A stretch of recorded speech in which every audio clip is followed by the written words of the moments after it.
La voy a presentar a Silvia, sin perjuicio de que ya, como dije, es jueza federal subrogante de la Seguridad Social, con antecedentes en la justicia desde el año 1980. En cuanto a sus estudios universitarios, voy a señalar que tiene posgrado en la materia de seguridad social en la Facultad de Derecho de la UBA del año 2007.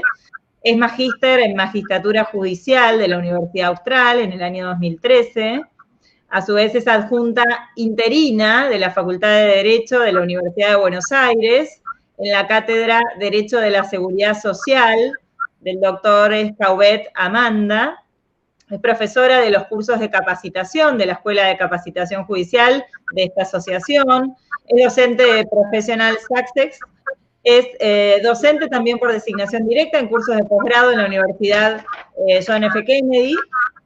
Y, bueno, asistente, disertante en numerosos cursos de la materia y autora de diversas publicaciones también de esta especialidad. Así que bienvenida, Silvia. Te cedo entonces la palabra. A partir de ahora queda entonces el auditorio en manos tuyas. Simplemente le voy a pedir a los participantes que tengamos el micrófono anulado mientras la oradora esté hablando para no interferir o no generar ruidos molestos, y que al final de la reunión, en todo caso, si ustedes han volcado en el chat alguna pregunta o inquietud, la doctora, en base a eso, podrá responder, ¿sí? Así que bueno, bienvenida entonces, y esto te cedo la palabra, Silvia, para que puedas arrancar con tu disertación del día de la fecha. Bueno, buenas tardes a todos y a todas. Muchas gracias por estar acá. He visto por algunos que se han conectado que tenemos de varias provincias: Santiago del Estero, La Plata, Corrientes. Para mí es un placer realmente poder estar hoy acá con ustedes. Agradecerle a la Asociación de Magistrados, a la Escuela de Capacitación Judicial y en especial a Paula, a la doctora Paula Castro, su directora, por la convocatoria. A Jorge también de la Escuela Judicial, que me ha asistido para instalar esta plataforma. En primer lugar, les quiero comentar por qué elegí el tema de pensiones,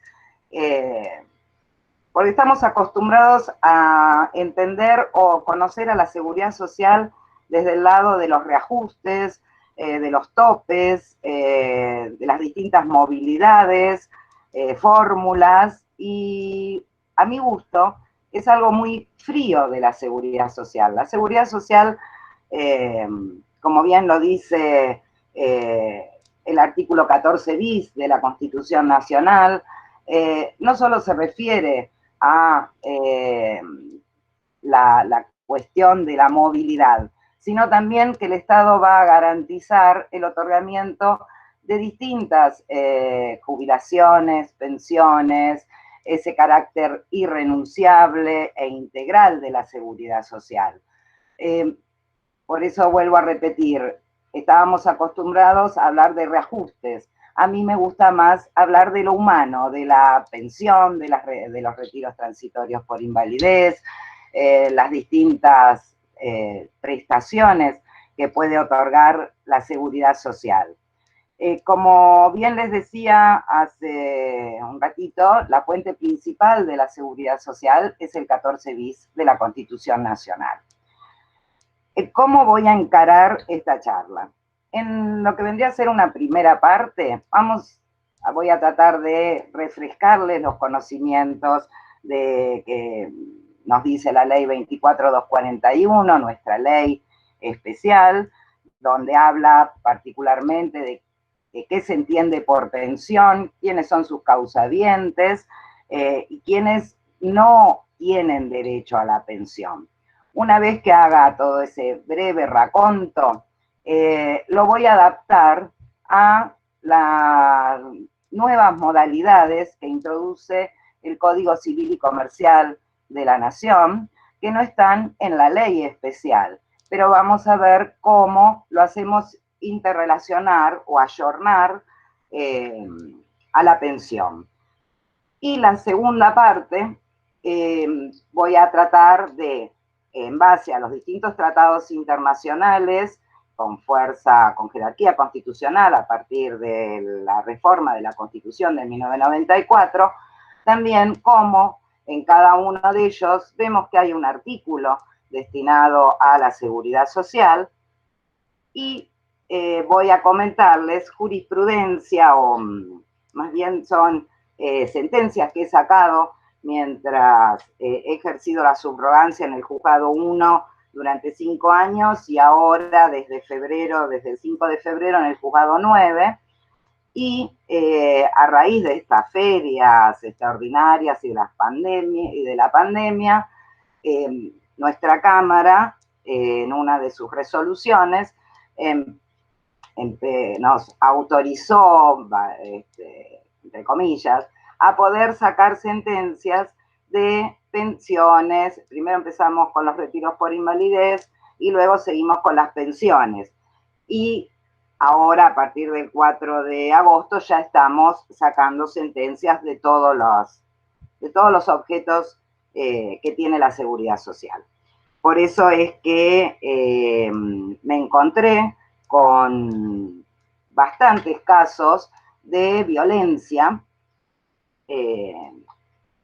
y que ANSES le denegaba la pensión porque no estaba probada la culpa del causante y tuve que ayornar esas sentencias a la CEDAW, a las normas que me indicaban la CEDAW, la Convención de Belén do Pará.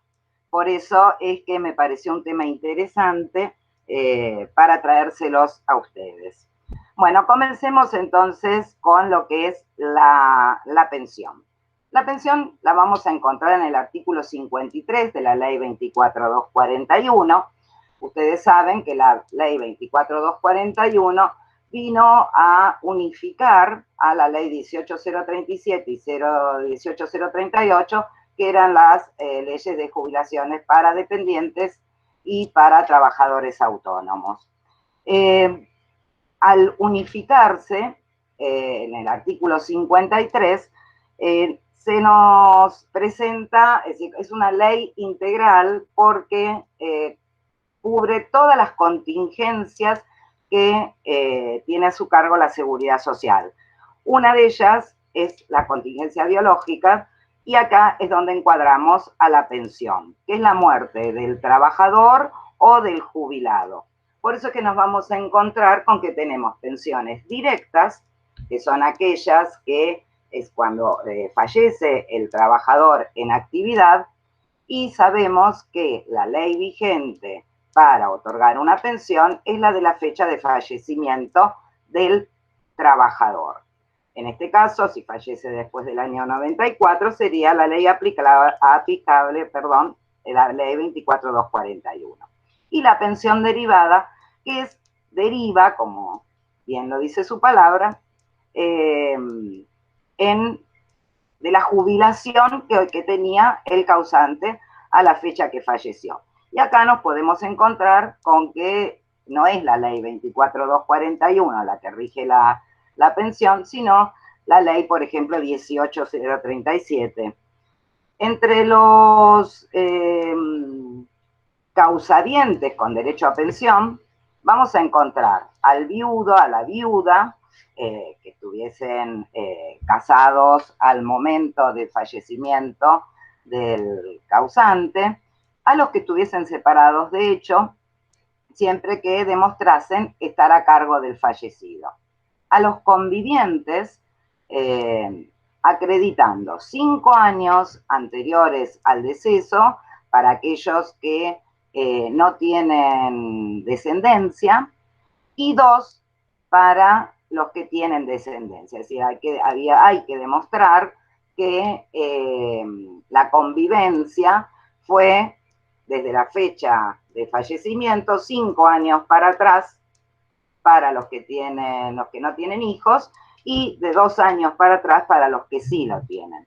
Y también dentro de los causavientes vamos a encontrar a los hijos solteros, solteras y viudas, siempre que no gocen de otro beneficio previsional, que tengan 18 años a la fecha de fallecimiento del causante o se encontraren incapacitados a dicha fecha y demuestren estar a cargo del causante. Estos serían los que tienen derecho a pensión. ¿Quiénes son los que no tienen derecho a pensión? Esto no lo encontramos en la ley, o sí, pero está adaptada, la ley 24241, al artículo 1 de la ley 17562, que dice que el cónyuge que por su culpa o por culpa de ambos estuviese divorciado o separado de hecho al momento de la muerte del causante,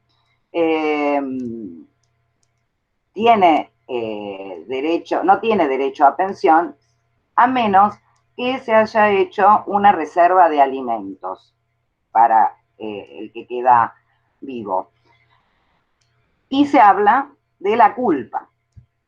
Esto recordémoslo porque lo dice la ley 17562. ¿Cómo entra a jugar el nuevo código? Ustedes sabrán que con la reforma del código, llamado ahora Código Civil y Comercial de la Nación, se modifican las relaciones de familia en base a la realidad existente. Desaparece la separación de hecho, desaparece el divorcio culpable y desaparece un término que es el de la culpa. Si nosotros leemos en el capítulo 8 del libro segundo, Relaciones de Familia, vamos a ver que no se utiliza más la palabra culpa como si la encontrábamos en el Código de Vélez. Esa culpa se transforma en necesidad. El nuevo código lo que nos dice es que nosotros tenemos que evaluar el estado de desprotección económico en el que queda, para el caso de las pensiones, la persona que solicita el beneficio de pensión. Si bien no es que se deroga o se establece este nuevo concepto de necesidad como reemplazo de la culpa. Es lo que nosotros inferimos si leemos el nuevo código. Sin embargo, tanto la ley 24241 como la ley 17562 no se han ayornado y siguen estableciendo el concepto culpa para decir que no hay derecho a el régimen o al beneficio de pensión. También el nuevo código, después vamos a volver a la cuestión de la culpa, el nuevo código introduce la figura de las uniones convivenciales, desapareciendo entonces lo que es el concubinato. Con lo cual, acá también tendríamos que modificar el artículo 53 y hablar de uniones convivenciales, en cambio de concubino-concubina, como dice el artículo 53. Estas uniones convivenciales, ustedes recuerden esto que yo les había dicho al principio, de los 5 años de la convivencia probada, anteriores a la fecha de fallecimiento, sin descendencia, y 2 con descendencia. Al introducirse las uniones convivenciales, el código ya a partir del artículo 509 nos empieza a hablar de qué es una unión convivencial y dice que son uniones basadas en las relaciones afectivas de carácter singular, públicas, notorias, estables y permanentes de 2 personas que conviven y comparten un proyecto de vida en común. A su vez, en el 523, el código nos dice cómo cesa esa unión convivencial. que puede cesar por fallecimiento del conviviente, por el matrimonio o esa unión convivencial dejan de convivir, por el matrimonio, cuando se unen en matrimonio los convivientes, cuando se separan, utilicemos este término que no lo dice el código, cuando se separan por mutuo acuerdo, y en el inciso G, por el cese de la convivencia mantenida. Este inciso G nos permite a los que trabajamos en la justicia de seguridad social introducir casos de fuerza mayor, que se interrumpe la convivencia, el hecho, por ejemplo, que uno de los convivientes debe ser internado en una institución geriátrica, un cambio, por ejemplo, por una cuestión laboral, uno de los dos debe trabajar en otro lugar, entonces no vamos a tener una coincidencia de domicilio. Para la ley 24241 y la 23570, sí, no tenemos coincidencia de domicilio, al momento de solicitar el beneficio en ANSES, se nos puede denegar la pensión porque no hay coincidencia de domicilio entre el que figuran la partida de defunción del causante y de aquella persona que solicita, o aquel causaviente que se cree con derecho para solicitar la pensión. Todo esto con el nuevo código, entendemos que se puede subsanar y hacer lugar a los pedidos de pensión. Es decir, que vamos a ir ayornando el nuevo código a la ley 24241. En cuanto al régimen de alimentos, también hay una modificación en el nuevo código. Recordemos que el Código de Vélez decía que el inocente tenía derecho a percibir alimentos para mantener su nivel de vida. Al eliminarse ese término culpa por completo, el nuevo código regula el derecho alimentario tanto para las uniones convivenciales como para las separaciones de hecho y para el divorcio. Y desaparece del nuevo código la separación personal o la separación de hecho. Todo esto incide radicalmente en la normativa previsional y en las decisiones que debemos tomar a través de nuestras sentencias. El derecho de la seguridad social no puede ser indiferente a esta nueva normativa, porque de ser indiferente, entiendo yo que incurriría en desproteger a las personas y al seno familiar, ¿no? Donde se va a gestar la pensión. Volviendo entonces al tema culpa, que para mi gusto es altamente subjetivo, y como les dije hace un ratito, ese término culpa ahora al desaparecer podemos decir que el nuevo código habla de necesidad. Recordemos sí que para la ley 17.562 no tendrán derecho a pensión el cónyuge que por su culpa o culpa de ambos estuviera divorciado o separado de hecho al momento de la muerte del causante. Y el 53 continúa, de la 24241, continúa en esta línea, dándole a la culpa un rol preponderante. En el derecho de familia, el concepto culpa es un elemento, como yo les decía, un elemento subjetivo. Al ser reemplazado por una cuestión más objetiva, como aquella cuestión que impide un proyecto de vida en común. La relación no funciona o no funcionó no hay responsables, no se busca un responsable. La relación terminó. No estamos buscando quién es culpable o no de ese divorcio, de esa separación. Para el nuevo código no interesa. Al desaparecer la culpa, no interesa.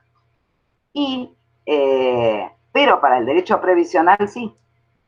Sigue siendo un elemento determinante. Si bien ahora la ley 23.515 de divorcio ya no se habla de culpa, en la ley 24.241, en la 17.562, como les dije hace un ratito, sí la culpa juega un rol preponderante. Entonces, no quedan dudas que tenemos que armonizar el ordenamiento previsional con el derecho de familia, cumpliendo así con la fuente principal, que es el 14 bis de la Constitución Nacional, y preservar ese derecho que tienen, en este caso, a solicitar un beneficio de pensión y que no tengan que probar la culpa para poder obtener el beneficio que se pretende. Cuando tenemos algunos casos donde, por ejemplo, ANSES, cuando la persona, en este caso la viuda, porque es un caso donde la señora era viuda,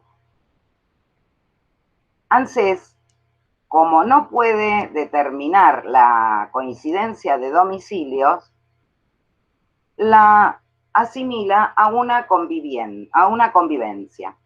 Entonces, le deniega la pensión porque dice que de la información, de la verificación ambiental, de los testimonios de algunos testigos y de los certificados de domicilio, no surge que al momento de fallecimiento del causante, esta persona estuviese cohabitando con el fallecido y le deniega la pensión porque no acredita la convivencia. Este es un caso, se llama Parrupato, que la actora había denunciado y había acompañado el acta de matrimonio. Y habían pasado, desde que falleció el señor, el marido, 10 años hasta que ella solicitó el beneficio. Entonces, ella se había mudado de casa, tenía otro domicilio al que figuraba en la partida de defunción del marido, y ANSES no se lo otorgó al beneficio porque decía que estaba separada de hecho y que no había acreditado tampoco la convivencia. Entonces, al momento de decidir, consideré que ANSES no había evaluado la prueba como correspondía. No había valorado los 10 años que habían pasado desde que había fallecido el causante, no había valorado el acta matrimonial, donde no había no había una anotación marginal que dijera que estaba divorciada, dejarse llevar por una verificación ambiental llevada a cabo 10 años después de fallecido esta persona y que se habían mudado, a mi juicio, no era prueba suficiente como para denegarles el beneficio. Entonces, entendí y consideré que en este caso estamos, como en todos los casos de pensión, estamos frente a beneficios de carácter alimentario.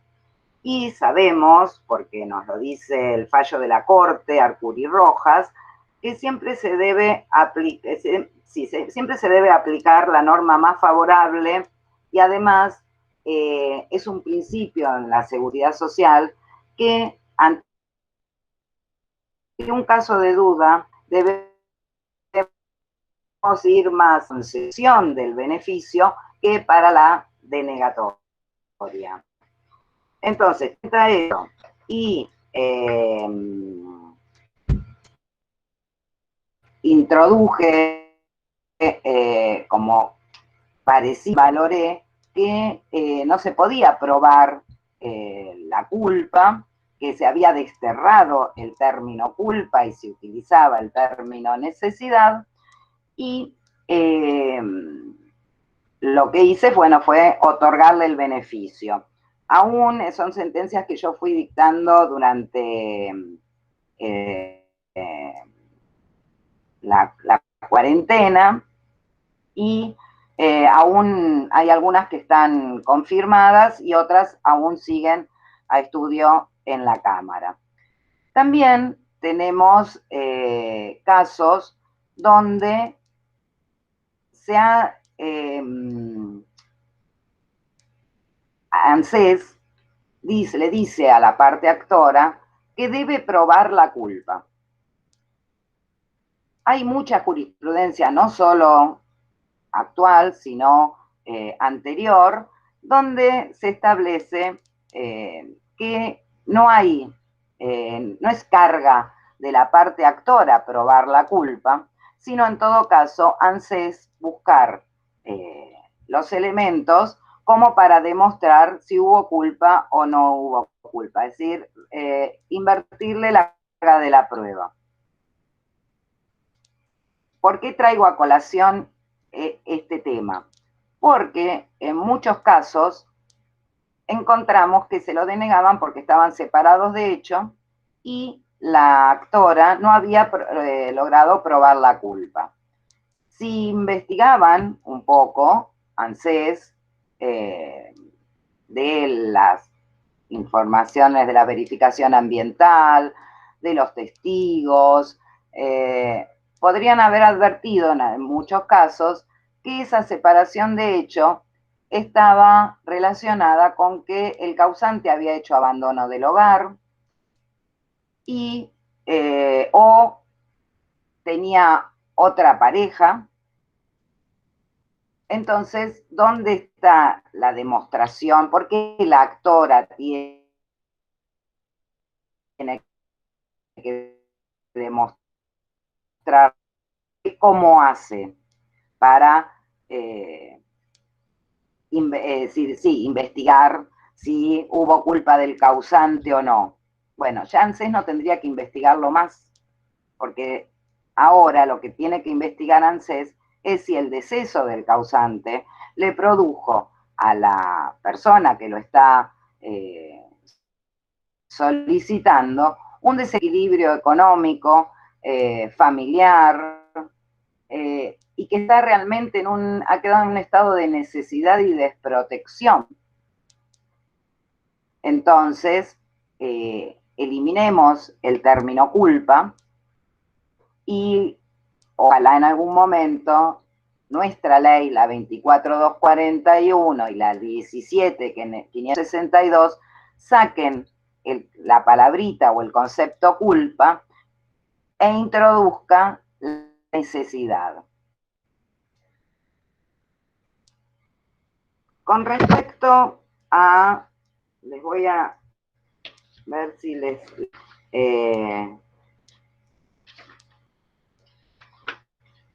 hay un Maldonado María Esther, dicté la sentencia el 1 de junio del 2020, donde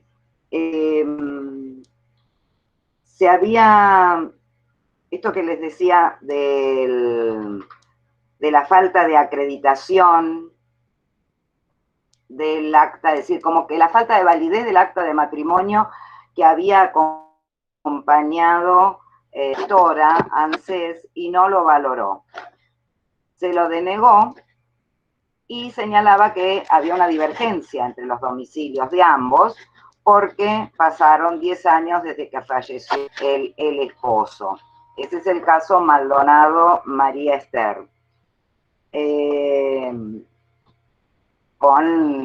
Entre los considerandos, yo lo que supongo que si bien no existe identidad de domicilios entre la pareja, ello no se contradice con lo manifestado por la propia actora en el escrito de demanda y en la prueba tal que es el acta de matrimonio.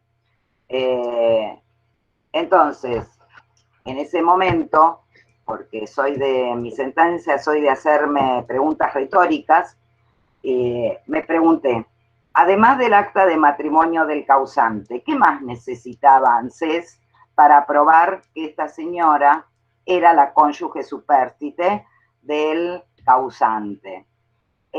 Entendí que ninguna otra prueba. Habían transcurrido 10 años y era lógico que esa persona se mudase, cambiase su domicilio. Lo que menos se imaginó que 10 años después le iban a decir que era una concubina, no peyorativamente, sino una que tenía que acreditar la convivencia en aparente matrimonio. Entonces, decidí, como les dije hace un ratito, otorgarles el beneficio. Con respecto a lo de la culpa, el caso es Parrupato Graciela Mónica, es el 56283 del 2017. ANSES denegó el beneficio porque se encontraban separados de hecho al momento del fallecimiento del causante. En la demanda, la actora manifiesta que el cónyuge fue el que hizo abandono del hogar, pero que nunca habían tramitado el divorcio. ANSES le da el tratamiento de una convivencia previsional y deniega el beneficio con fundamento en que no surge acreditada la convivencia. Investigado, es decir, con la prueba que había incorporado la actora, se desprende que lo que ocurrió es que el señor, bueno, se había separado, había hecho abandono del hogar y no estaba probada, según ANSES, la culpa. Discúlpenme, pero estoy buscando el fallo, así les puedo leer bien lo que les comentaba. Bueno, indudablemente cuando uno quiere buscar las cosas, no las encuentra. Bueno.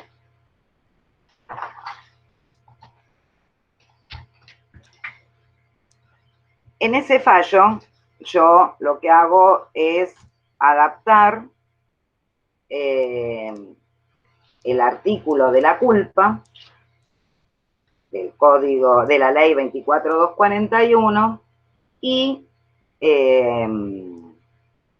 hacer, acá lo encontré, perdonen.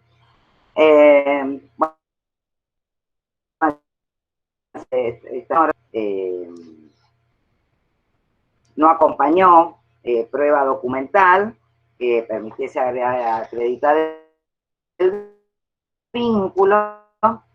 Desde diciembre del año 81 se había unido en matrimonio.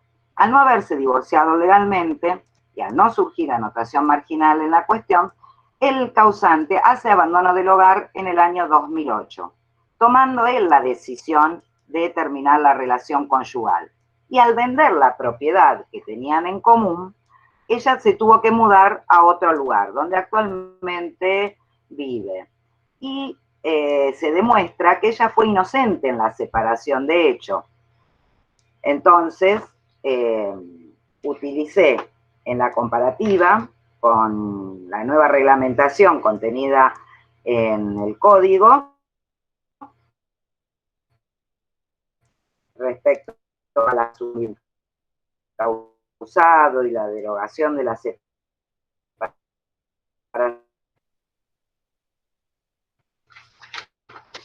Además, de la Cámara, Fernández Silva, dice que cuando la parte actora se encuentra separada a la fecha del deceso de este y no recibía ayuda económica de él en cuanto al cumplimiento del precepto en el que apoya su pretensión, debe acreditar que la separación se produjo por culpa exclusiva de este último, siendo ella inocente.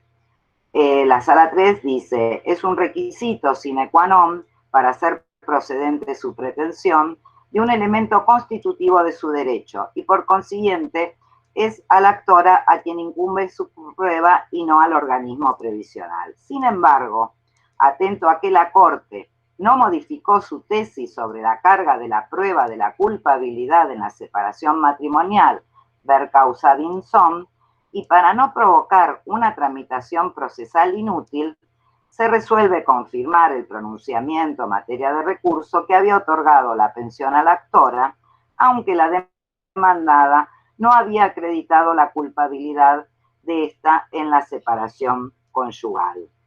En consecuencia, y no resultando entonces de autos la responsabilidad de la actora en la separación, porque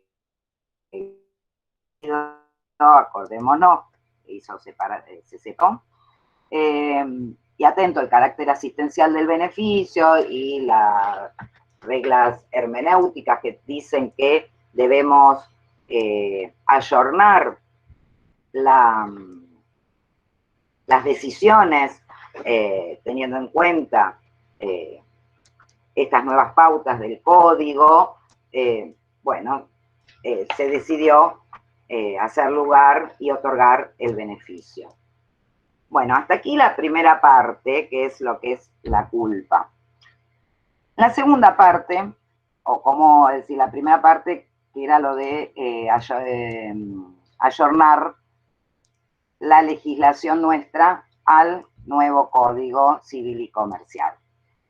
Ahora, ¿cómo hacemos para, y esto es el tema de la segunda parte de la charla, los tratados, ayornar la ley especial a los tratados internacionales introducidos por el artículo 75, inciso 22 de la Constitución Nacional?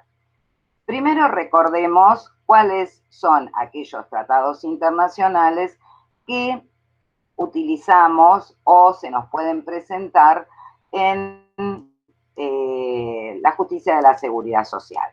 Así tenemos a los derechos humanos que son reconocidos universalmente a través de la Declaración Universal de los Derechos Humanos, los derechos económicos, sociales y culturales, que también gozan de garantía constitucional a través del Pacto Internacional de Derechos Económicos, Sociales y Culturales, el Pacto de San José de Costa Rica.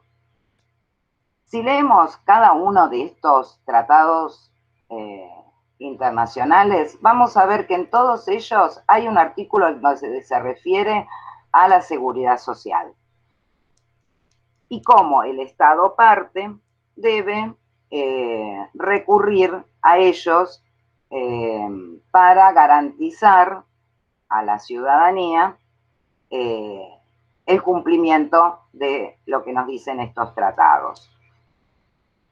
En el caso del Pacto de San José de Costa Rica, nos autoriza a recurrir ante la Comisión Interamericana de Derechos Humanos o ante la Corte Interamericana de Derechos Humanos si consideramos que el Estado está violando alguno de estos preceptos introducidos por los tratados internacionales.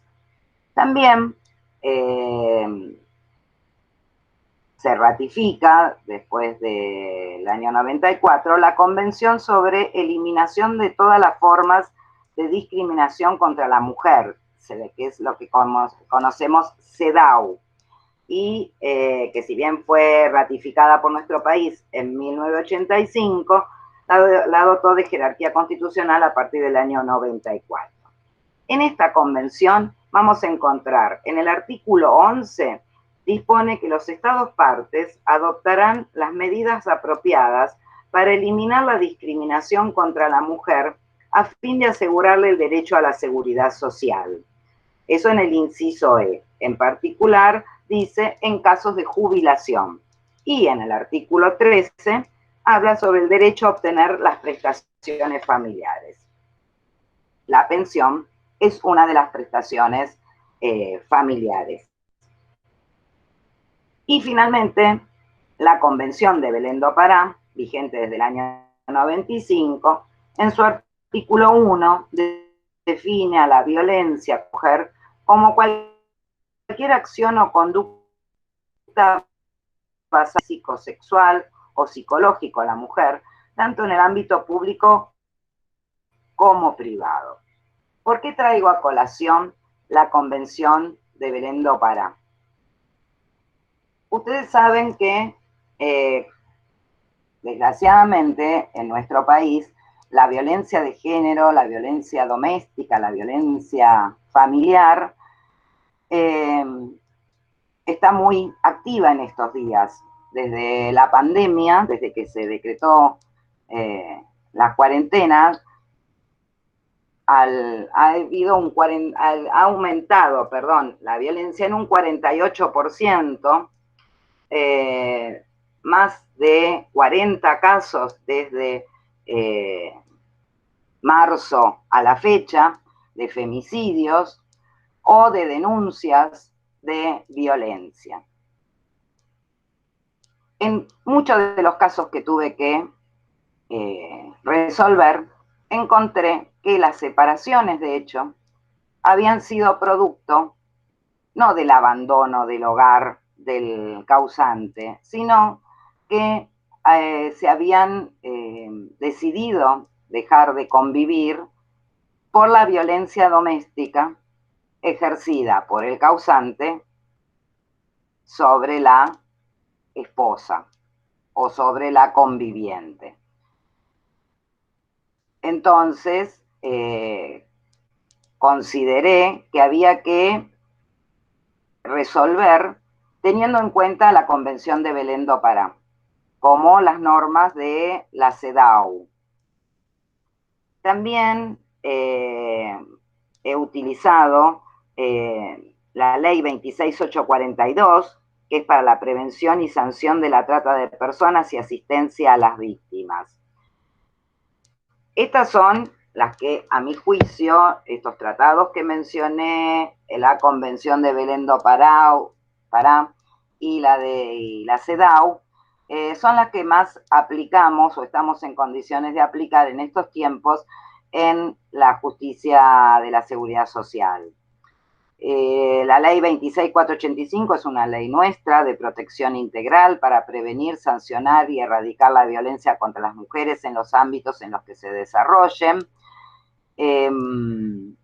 También tenemos que tener en cuenta que se han creado la oficina de violencia doméstica de la Corte, OVD, a partir del año 2006, para facilitar el acceso a la justicia de las afectadas.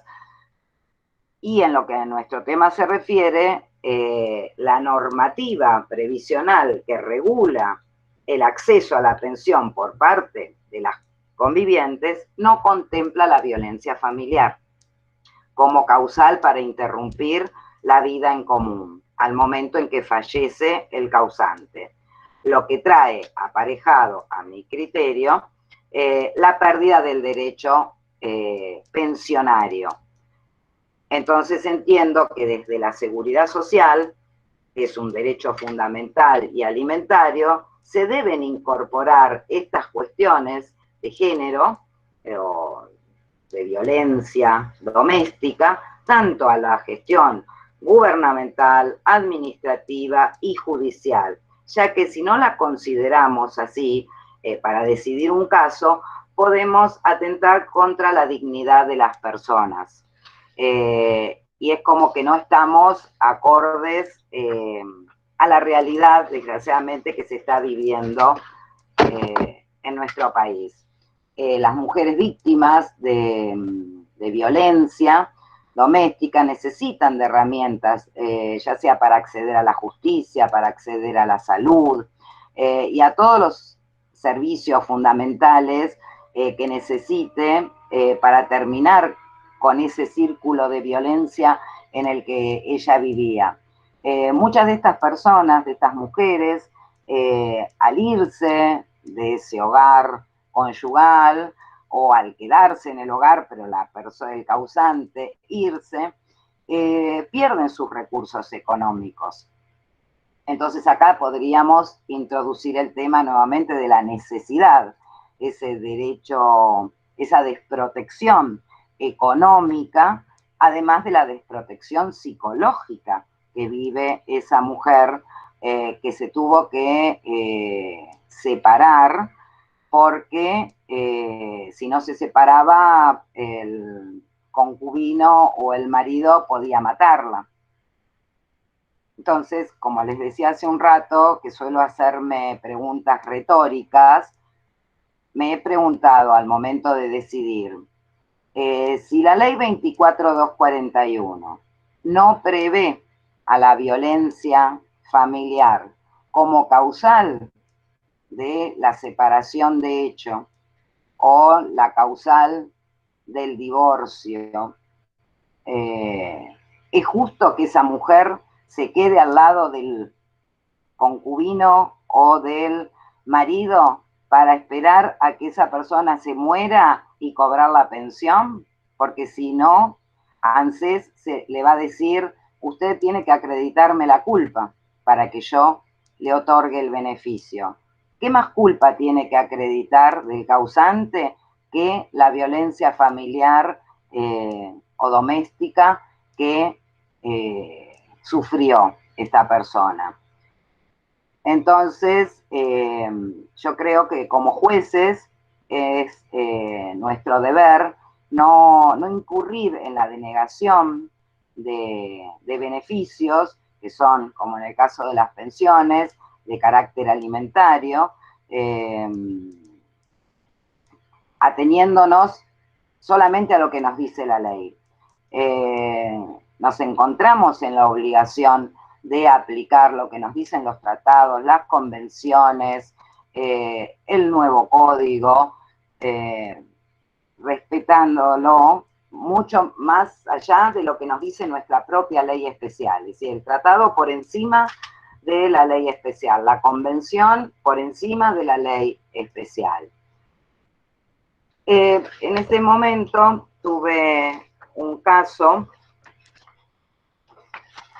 que se llama Paterno, Ana María, es el 10.200 del año 2019, donde la actora había solicitado la pensión por fallecimiento de su esposo y ANSES se lo denegó porque consideraba que le correspondía a ella acreditar la no culpabilidad en la separación conyugal y no al ANSES investigarlo. La actora había vivido o había estado casada 20 años con esta persona, pero decidió separarse porque su marido estaba siempre en estado de ebriedad, la insultaba, le producía lesiones físicas. Llegó a iniciar o a solicitar una perimetral en un tribunal de familia de la provincia, se la otorgaron, el marido violó la perimetral, siguió hostigándola, insultándola, produciéndole lesiones físicas, hasta que logra, por suerte, que este señor deje de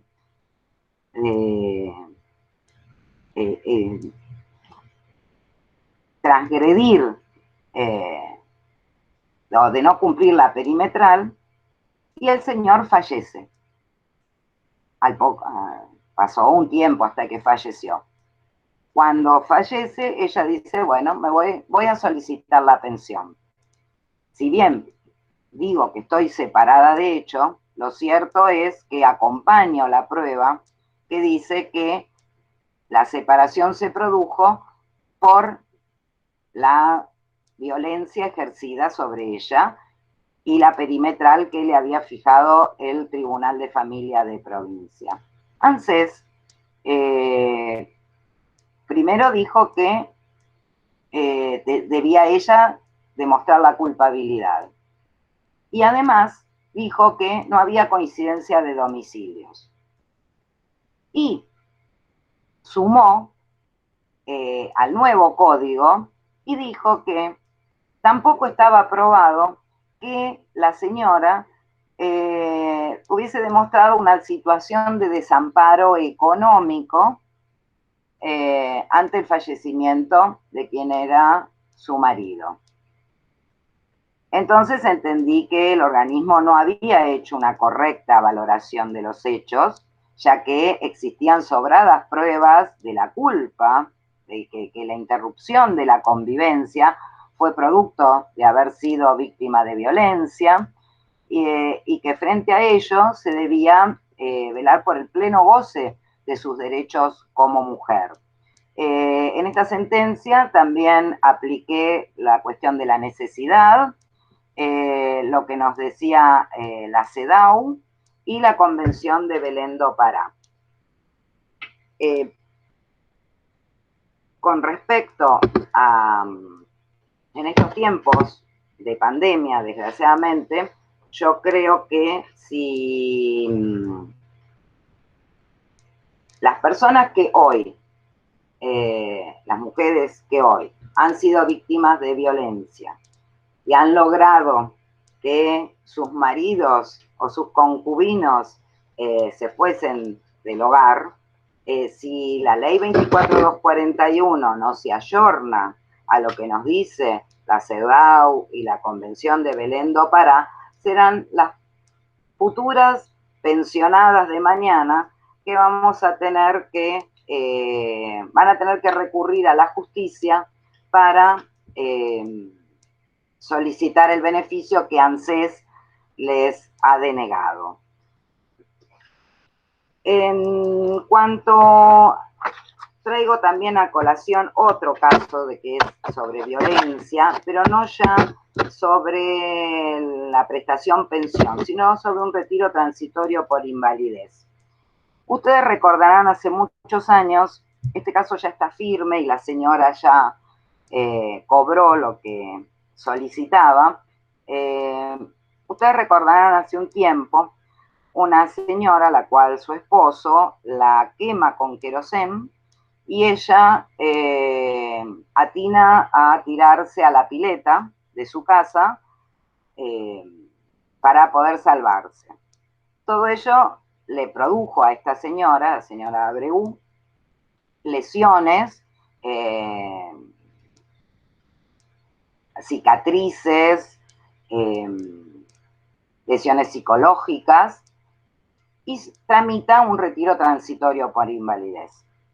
ANSES se lo otorga con un 66% de incapacidad, pero la pandemia la sorprende con que ANSES le había dado un turno para, ustedes recuerden que el retiro transitorio por invalidez se otorga por 3 años y después tiene que haber una nueva revisación de las comisiones médicas para saber si ese retiro transitorio por invalidez se convierte en definitivo o vuelve a ser transitorio por otro tiempo más, o se cura y desaparece el retiro transitorio por invalidez. Justo en el momento en que se decreta la cuarentena, la señora Abreu había sido citada para hacerle esta nueva revisación. Como no la atienden, en lo que fue la primer parte de la feria extraordinaria, en aquel momento estaba el doctor Fantini, como juez de feria, ella solicitó con una medida cautelar la cobertura del servicio de salud PAMI, nada más.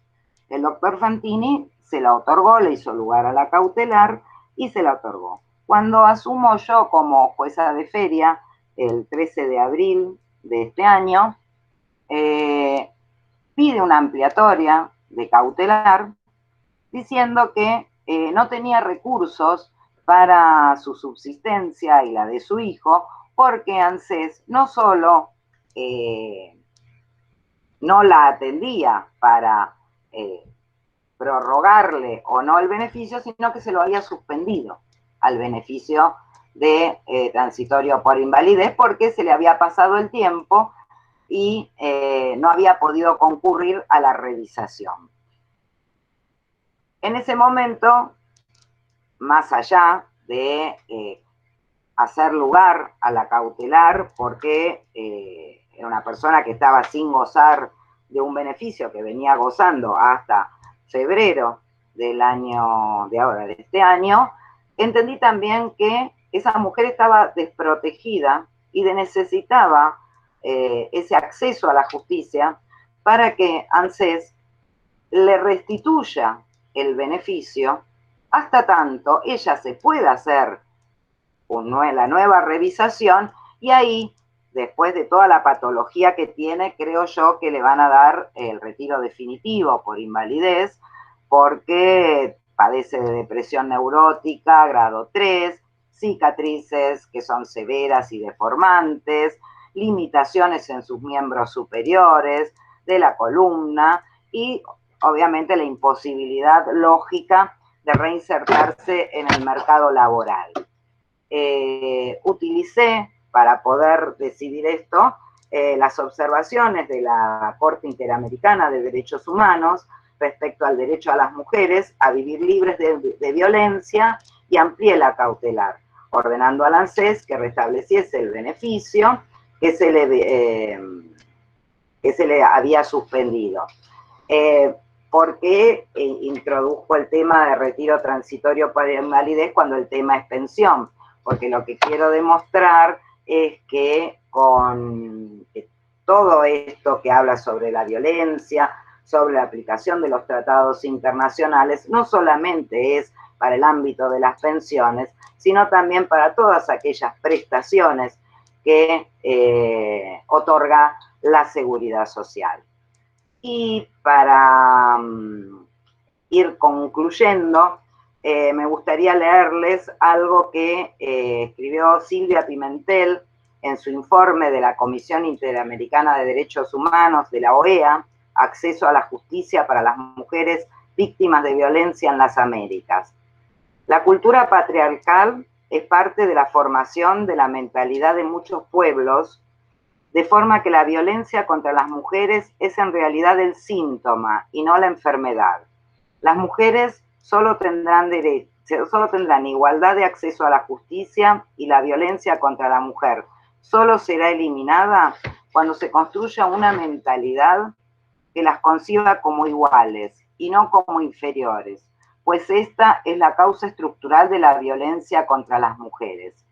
A lo que me permito agregar a esto que para que las mujeres, la violencia contra las mujeres se termine, o estas mujeres sientan garantizado su derecho de acceso a la justicia y a lo que es, a nuestro caso, la seguridad social, entiendo que nuestra ley debe ser reformada y debe introducirse dentro de los causavientes con derecho a pensión a todas aquellas personas que han sido víctimas de violencia doméstica y que no deban tener que probar absolutamente nada. Con el solo hecho de decir, nadie dice hoy en día fui víctima de violencia si no lo fue.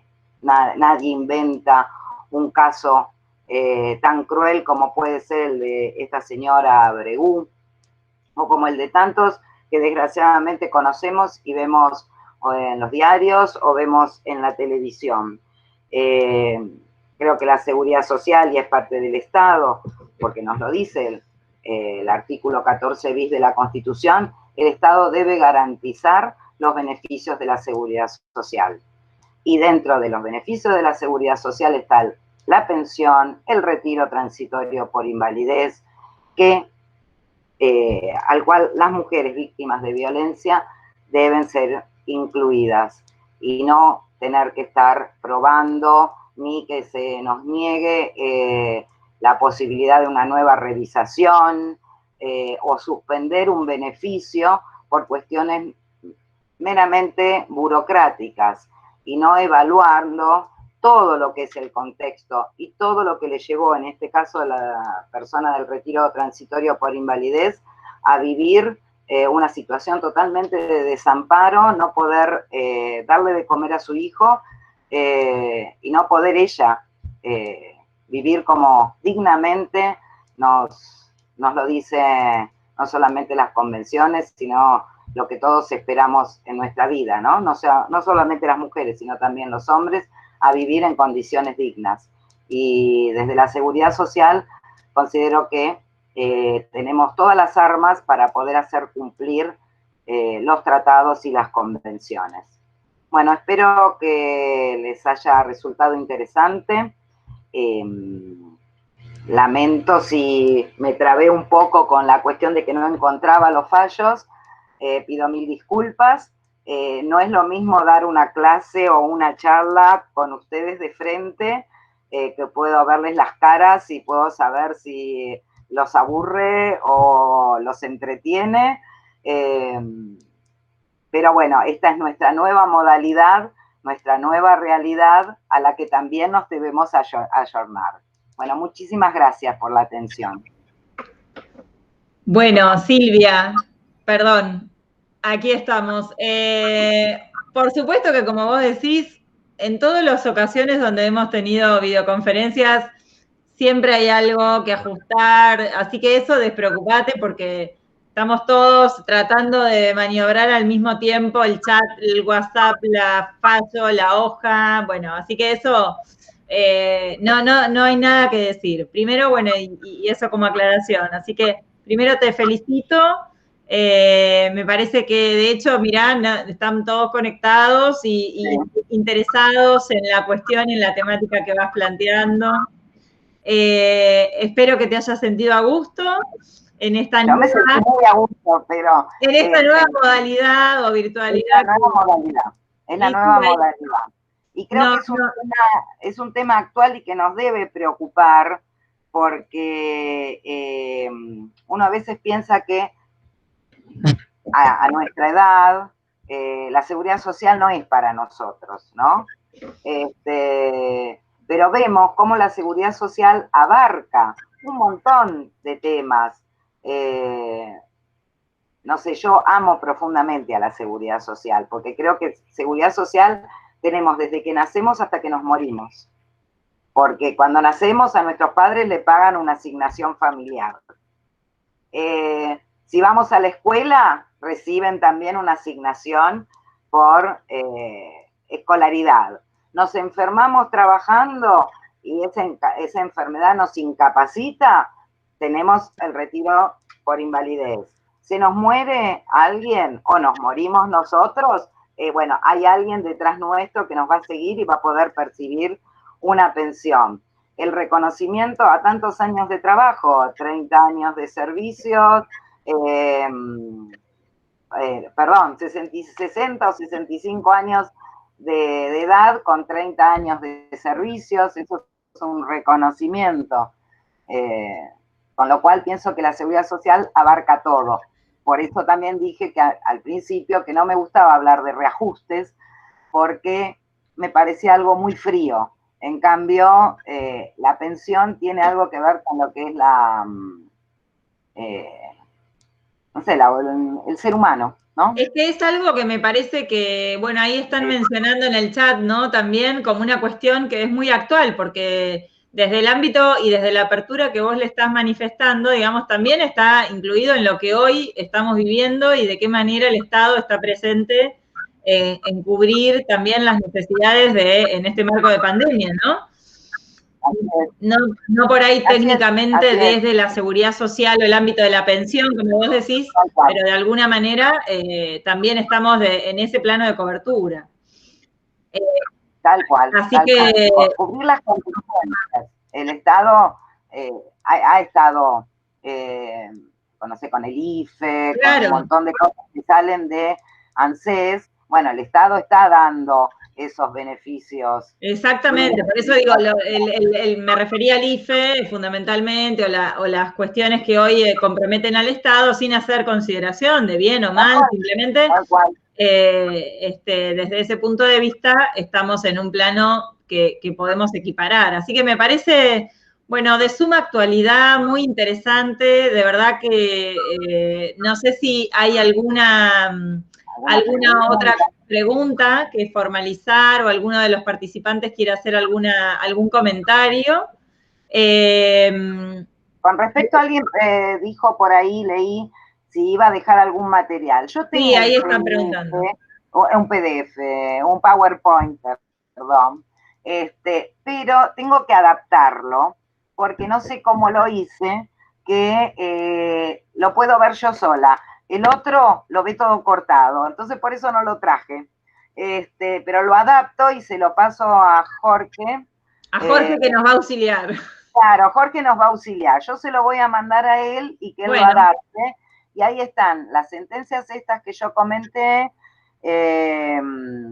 y todas las leyes que se han ido dictando en nuestro país con motivo de la violencia, los distintos organismos, no solamente la OBD, sino también el INADI, todo como para que ustedes puedan, es como una ayuda a memoria de dónde recurrir si se les presenta en algún momento un caso, o también para conocerlo, ¿no? Claro. Porque está bueno saberlo. En el PowerPoint está mencionado los datos de los fallos, decís vos, si no les sacamos un listado. Sí. No, en el PowerPoint están, pero el problema es que lo veo yo sola, porque en otra charla que di en otro lado, lo puse al PowerPoint y salió todo cortado. Entonces lo dejé y dije, bueno, lo voy a arreglar. Pero no sé, yo se lo voy a mandar a Jorge y que él lo adapte. Aquí presenta Florencia Burdeos que se suma una inquietud a la que formuló Guillermo respecto de la concurrencia entre el conviviente y el excónyuge. Bueno, sí, eso está amparado y sería el 50 y 50 de la pensión. Pero se tiene que demostrar que, a ver, para ANSES tendría que demostrarse que no hubo culpa del lado de la cónyuge supérstite, por ejemplo. Pero hemos tenido varios casos donde se ha hecho lugar a la concurrencia de las dos viudas, vendría a ser, del causante. A la concurrencia, esto que vos referís respecto de que ANSES requiere que se acredite que no hubo culpa. Claro, en una o en otra. Ajá, aún ahora con el cambio de Código Civil y Comercial. Lo que pasa es que ANSES no se ayorna al nuevo código. La única resolución que vi denegatoria fue esta que cité en creo que 40, 50 expedientes que saqué, sigue utilizando el viejo código. Claro. En cambio esta, la más ayornada, pero la mató, pobre mujer, porque le pidió que probara la culpabilidad, más allá de que el código no hablaba de culpabilidad. Le dijo que los domicilios no coincidían, cuando por las uniones convivenciales pueden no residir en el mismo lugar y ser convivientes, porque esa persona, no sé, el concubino trabaja en otra provincia y viene a su casa los fines de semana, por ejemplo. Y en el interín fallece, pero muere en la provincia donde está trabajando, como no hay coincidencia de domicilio, no está aprobado. Pero se rechaza la convivencia. Pero por el 523, que uno puede agarrarlo y decir que no es necesaria la coincidencia de domicilios, por ejemplo, para aprobar la convivencia. Pero bueno, es lo que nos vamos encontrando de ANSES. Así Florencia hace un comentario que creo que por ese motivo decía yo, digamos, obviamente uno va adaptándose y bueno, es lo esperable que ANSES se vaya adaptando a esta nueva legislación y si no, seguramente se planteará judicialmente, ¿no? Ella habla de que si eliminamos, dice, la noción de culpa y la reemplazamos por la noción de necesidad, no debería quedar excluida él o la cónyuge supérstite en la separada de hecho, y yo creo que sí, ¿no? Porque totalmente. Por una cuestión de justicia con la situación. Las dos pueden llegar a demostrar el estado de desprotección. No, pero claro, digamos, teniendo en cuenta el espíritu de lo que persigue la pensión, en definitiva, no es amparar una legalidad formal, sino la necesidad del conviviente o el cónyuge, que es quien comparte la cotidianidad y la vida diariamente con esa persona fallecida. Entonces, bueno, sí, creo que obviamente, como vos decís, será una cuestión que se va a ir adaptando, espero, con el tiempo. Sí, espero, sí. A ver, ANSES siempre tiene la costumbre, no sé, por ejemplo, en el caso de los reajustes, pide aplicación del fallo Badaro, ¿no? Claro. A ver, el jubilado pide Badaro en ANSES. ANSES que le dice, yo no, Badaro fue dictado para Badaro, no tengo por qué yo adaptarme a Badaro. Claro. Entonces, por eso nos llenamos de juicios en seguridad social. Bueno, eso es otra cuestión y sabemos que con las pensiones también muchas veces vos ves en los reclamos administrativos que en este caso, por ejemplo, la viuda pide aplicación del fallo X de la Corte. Y ANSES dice, no es de mi incumbencia. Para mí usted no está conforme la ley, bueno, se lo tengo que denegar al beneficio. No hago aplicación por extensión de lo que dijo la Corte. ¿Por qué? Porque no consideran que no... Estamos de acuerdo y bueno, nuestro sistema legal en realidad ampara esa postura, ¿no? En nuestro sistema legal en donde la doctrina de la Corte no es materia obligatoria para los jueces de primera instancia, más allá de lo que se denomina doctrina, digamos, la obligación moral. Tal cual, tal cual. Eso estamos en ese sistema. Y desde el punto de vista formal, es válido, aunque desde el punto de vista, a mí me parece, desde el punto de vista de la economía procesal, desde el punto de vista humano, digamos, en realidad sabemos que la estrategia pasa por otro lado. Tal cual. Si no, no tenemos la cantidad de juicios que tenemos. Claro.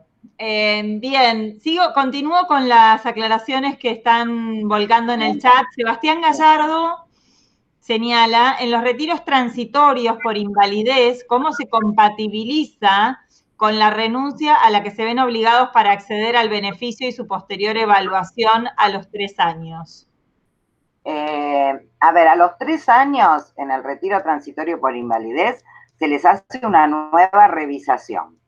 Si da el mismo porcentaje, o aumentó, por ejemplo, un 66% tenía a los primeros 3 años y a la segunda evaluación tiene un 70%, ya se convierte en retiro definitivo por invalidez.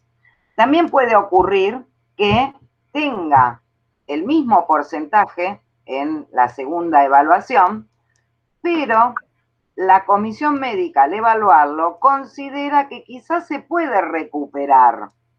Entonces, le da 2 años más. Lo vuelve a citar, lo vuelve a revisar y si ahí persiste con el mismo porcentaje, le otorga el retiro definitivo.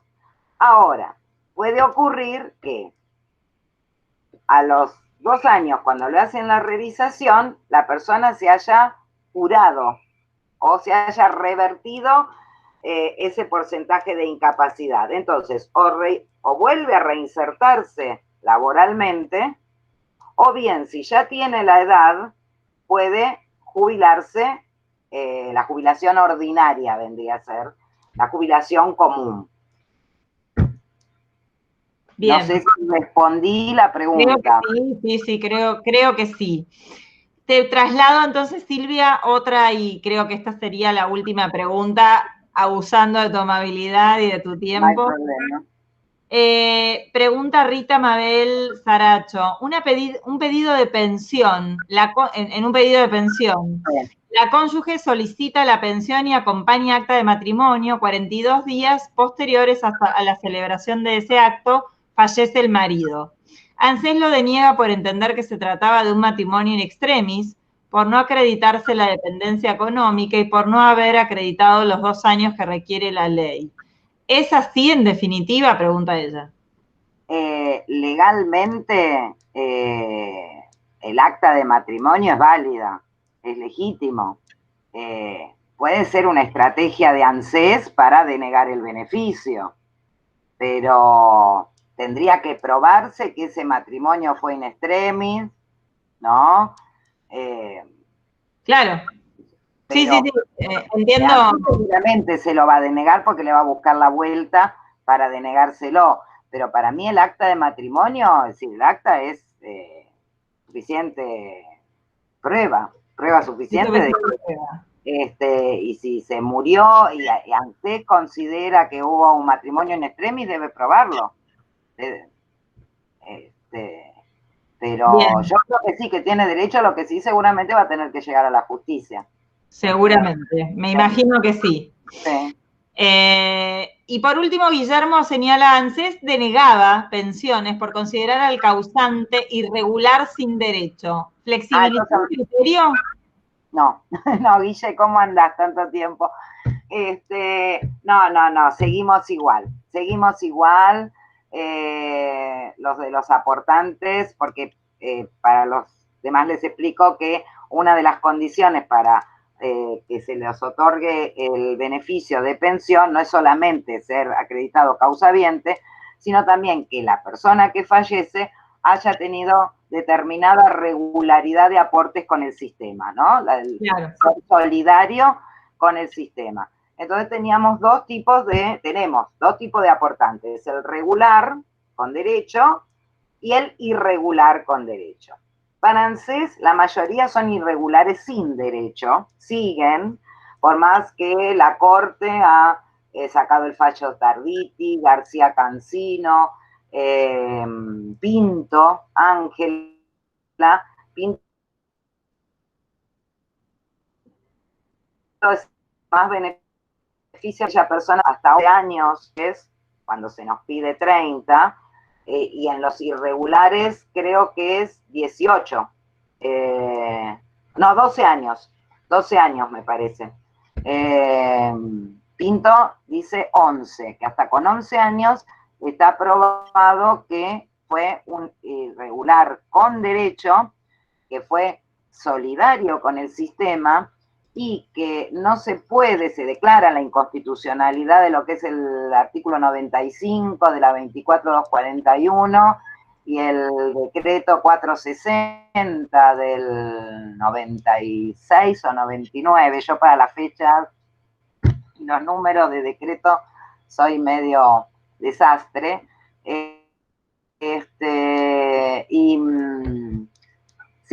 Se considera que no pudo terminar de seguir aportando porque un caso como la muerte, por ejemplo, le impidió seguir aportando al sistema. Entonces, eso creo que es en Tarditi. Y en García Cancino habla de las pensiones, de la regularidad o irregularidad. Pero sí, ANSES sigue denegando por aportantes regulares e irregulares. Tenemos muchísimas demandas contra eso. Bien. Bueno, Silvia, la verdad que, bueno, te agradezco mucho, bueno, todas estas respuestas que complementan entonces tu exposición.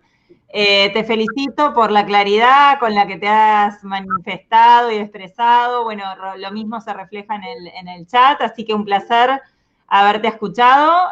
Obviamente sabes un montón sobre el tema, así que realmente son temas que uno todos los días va aprendiendo. Espero que te hayas sentido cómoda, como te dije, que hayas sentido cómoda pese al sistema novedoso de la virtualidad. Sí. Sí, me sentí más cómoda respondiendo a las preguntas, te voy a ser sincera. Bueno, en otra ocasión haremos un conversatorio. Claro. Sí, podríamos hacer un ida y vuelta, eso me gusta. Está muy bien. Bueno, gracias, José, Pepe, mi amigo. José bueno, te agradecemos entonces la participación en el día de hoy. Felicitaciones por la conferencia, por el tema y por el encarar estos temas que nos preocupan a todos. Y bueno, y gracias a todos los que se han comunicado y conectado en el día de hoy. Les deseamos entonces a todos que tengan una muy buenas tardes y que terminen bien la semana. Acá desde la Escuela Judicial nos volvemos a ver seguramente con algunos la semana que viene en la próxima capacitación, que va a ser de perspectiva de género, el día miércoles. Nuevamente, entonces, en esta misma no link, porque es otro, pero bueno, en la que ya van a comunicar. Así que bueno, saludos a todos. Muchas gracias. Bueno, muchas gracias a todos, en serio, por la atención. Gracias, Guille. Gracias, hasta luego, saludos a todos. Chao, chao, Saludos Pauli. a todas y a todos. Muchas gracias, Pauli.